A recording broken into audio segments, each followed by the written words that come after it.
नौजवानों के भविष्य के लिए भी घातक है ये जो योजना आई है।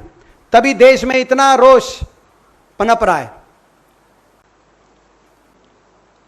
आप पूछेंगे कैसे घातक है? मैं आपको ये बताना चाहता हूं कि देश का गरीब, गांव में रहने वाला किसान, मजदूर, मिडिल क्लास, छोटे शहरों में जहां पर बहुत अच्छे इंग्लिश मीडियम के स्कूल नहीं है, कंपटीशन और प्राइवेट सेक्टर में बुलंदी पे पहुंचने के लिए क्षमता है, लेकिन संस्थान नहीं है इस प्रकार के शैक्षिक संस्थान, वहां पर वहां का युवा किसी से कम नहीं है, किसी से कम काबिल नहीं है, और उसमें राष्ट्रभक्ति की भावना सबसे ज्यादा है। और वो राष्ट्रभक्ति की भावना में, क्योंकि शारीरिक रूप से वो मेहनत कर सकता है, उसके लिए अगर स्कूलों की क्वालिटी अगर कम भी है तो बाधा नहीं है। वो शारीरिक रूप से प्रैक्टिस करता है, सुबह 4 बजे 3 बजे उठकर मैदान में जाता है, तैयारी करता है कि एक सरकारी नौकरी पक्की मिलने का अगर एक रास्ता है और देश की सेवा करने का एक रास्ता है तो फौज में जाने का रास्ता है। आज उस नौजवान की देश के प्रति उस भावना का भी अपमान सरकार ने इस योजना को लाके किया है। इसीलिए देश का नौजवान में इतना रोष, देश के नौजवान में इसलिए इतना रोष है कि आप 12वीं क्लास के बाद फौज में ले जाएंगे 4 साल के लिए, ना वो ग्रेजुएशन कर सकता ना इंजीनियरिंग कर सकता।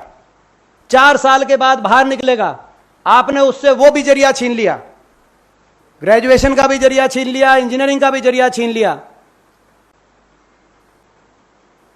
ये असुरक्षा देश के नौजवान के भविष्य को असुरक्षित करके आपने छोड़ दिया, जिससे आप देश की सुरक्षा के लिए जिससे बलिदान चाहते हैं उसके भविष्य को आपने असुरक्षित छोड़ दिया। ये छोटी बात नहीं है, ये देश की राष्ट्र की सुरक्षा के हित में नहीं है। उसका कारण है कि सरकार पहले बताए कि ये अग्निपथ योजना की लाने की आवश्यकता क्यों पड़ी। एक देश, भारतवर्ष की फौज, हिंदुस्तान की फौज जिसकी दुनिया में साख है, सबसे बेहतरीन अगर फौज कहीं की मानी जाती है तो हिंदुस्तान की मानी जाती है। उसमें क्या कमी थी?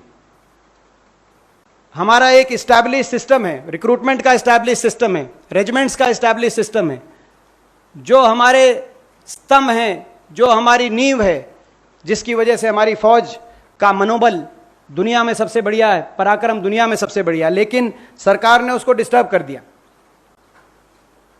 अब ये जो 4 साल के लिए 17.5 साल में आप अंदाजा लगाएं, जो युवा आएंगे,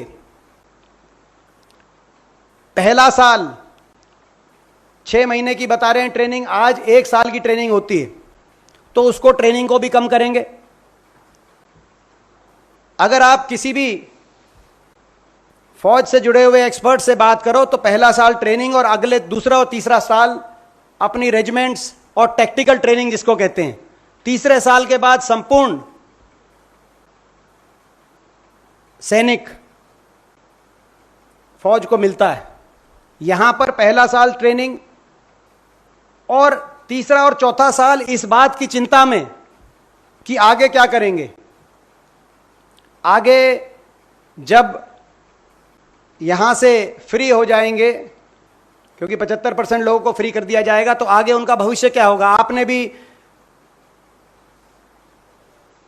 ग्रेजुएशन करी होगी, इंजीनियरिंग करी होगी, कोई 3 साल का कोर्स है, कोई 4 साल का कोर्स है, आखिरी 1-2 साल आप भी ये सोचते होंगे जब आप अपनी ग्रेजुएशन कर रहे थे कि आगे क्या करेंगे।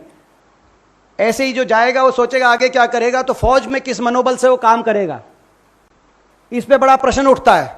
आज कम से कम 15 साल की एक सर्विस रहती है, तो इस असुरक्षा में जिस देश का सैनिक अपने भविष्य को लेकर असुरक्षित अपने आप को महसूस करेगा, वो देश की सुरक्षा में किस मनोबल से लगेगा, उसका आप अंदाजा लगा सकते हैं।